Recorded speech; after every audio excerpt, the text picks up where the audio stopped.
First, I want to thank God for the opportunity of ACN.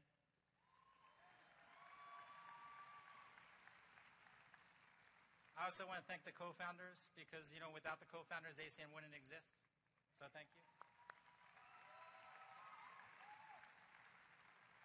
And there's a lot of people I want to thank, and I don't want to miss anybody, but, Byron Nelson, who I actually followed around for a little bit of time. Brian Sachs, Elliot Sachs, Selma Sachs, Jeff Weber. My mother, who's here from Pennsylvania, and my girlfriend Julie. We just got back from New Zealand, and I'll tell you guys the story about that. Before ACN, when I was 15, I started working as a busboy at a country club. I was making $3.75 an hour, not really a lot of money. And I started working when I was 15, and when I was 18, I couldn't really afford to go to college, and I decided to join the Marines because I just wanted to find a way to get out of the house. I worked in aviation electronics, but I really didn't like what I was doing. I don't know if anyone's ever had a job before that you just didn't like what you did. And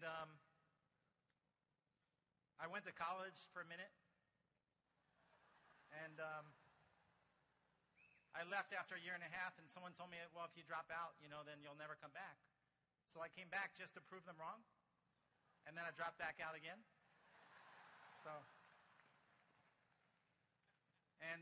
When I was 25, I got sick and tired of working. I worked as a waiter and a bartender and in a bunch of restaurants for about 10 years. And when I was 25, me and my partner started up an event planning company. We would do 20 to 40 events a weekend. I was doing really well. In addition to that, I was also acting on TV, doing different commercials. And I liked the idea of residual income. So when someone told me about the business, I was doing about 20 to 40 events a weekend with my company. So I was really busy. And I actually saw ACN 6 times before I got involved. The first time I saw ACN was back, it had to be in June of 2000. And someone sent me an email. I deleted it. They weren't in the business. They were just testing the water. I deleted that email. Someone tried to get me on a 3-way call. I put them on hold because my phones used to ring off the hook with my company. And they just thought I wasn't interested, but I actually was. I was just busy. And, they never got back with me. I saw it at a presentation. I think it was 6 times over 6 months before I signed up in the business. So for the people that are here today, that, if you feel like you've been in ACN for a long time, I got started back on November 15th of the year 2000. And that's over 6 years to hit RVP. And I'll tell you that I didn't hit ETT in the first 30 days. I had 2 people join my team the first year in ACN. And they quit. Right? And the second year I had 30 people join my team. They quit too. And it was just because at the time, ACN wasn't that important until 9/11 happened. And a lot of people, didn't want to have parties, and I had more bills come in than money. I don't know if anybody can relate to that. But I just had bills coming in over my head. And I said, maybe I should really start taking ACN seriously. And I really, it took me almost, I think it was a little over 2 years before I hit team coordinator in the company. I didn't break any records. I don't think anybody really knew who I was. I would just sit in a meeting and say, man, what am I not understanding? What am I not getting? And my first team coordinator hit in less than 3 months. So that got me excited. And I thought, hey, maybe I should start doing something. Because if I do something, I might get something. And it was great. Back in November of 2004, I went to Australia. I got a few of my ACN friends excited about Australia and the Asian expansion.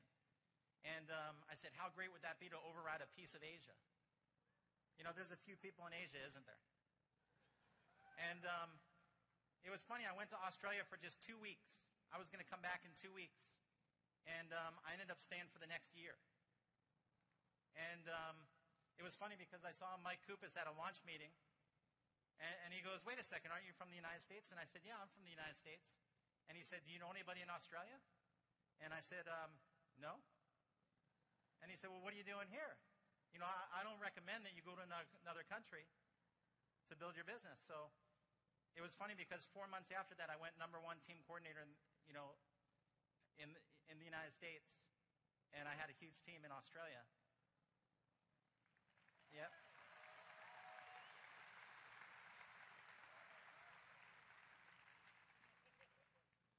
And the thing is that a lot of people have excuses about the business, and I believe that if you can find excuses, you can also find solutions.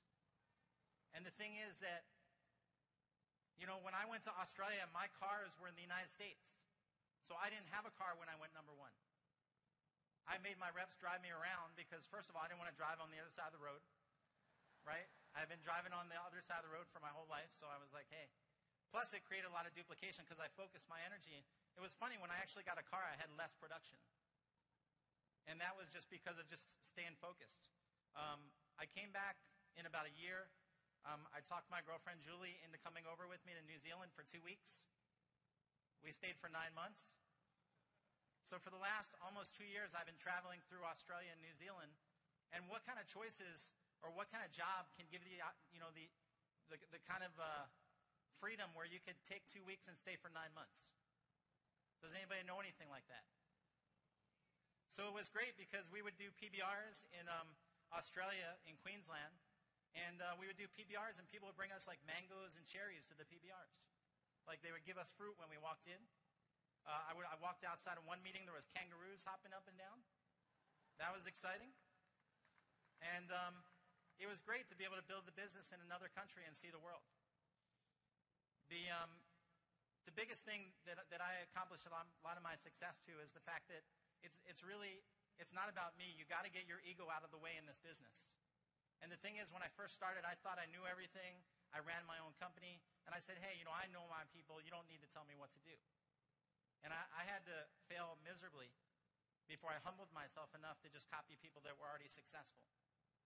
And I started following around regional vice presidents. I think I followed around 6 or 7 RVPs just to watch what they were doing and copy what they were doing. Because I thought if I want to be the best, then I got to model the best. And I got to copy the best. Because the fastest copy machine in this business wins. And I just want to thank, Brian Sachs. And, I learned a lot from Brian Sachs because of his work ethic. This guy never stops working. He leads by example. And he helped me tremendously to RVP. Jeff Weber. I followed around Jeff so much that people, can you guys give them a big round of applause? Yep.